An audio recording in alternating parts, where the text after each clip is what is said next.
New quarantine procedures tonight have just been released by the Springfield-Greene County Health Department for the Ozarks. Good evening once again to you. Good to have you here. I'm David Oliver. Heather is off tonight. In a small set of circumstances, students in Springfield Public Schools may be exempt from the standard quarantine procedures. Our Francis Lynn up first tonight with more.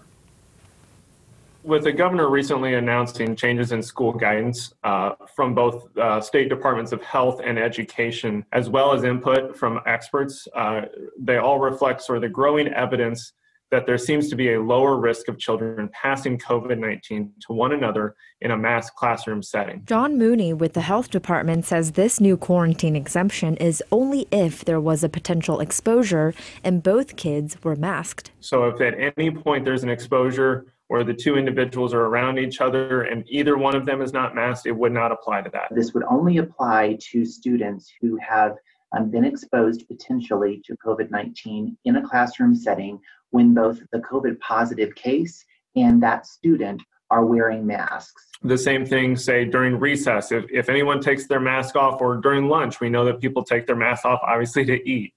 And so individuals that are around that person, if they're within 6 feet, for more than 15 minutes, they're going to be considered a close contact and follow the traditional standard quarantine practices. Stephen Hall with SPS says this is only an educational exemption. Would only be allowed to attend school, and then they would return home. There would be no extracurricular after-school activities. As this is for all SPS schools, this guidance applies to students in kindergarten through grade 12. So this does not include any adults. Even if everyone's masked, they still need to follow the same standard practices for quarantine.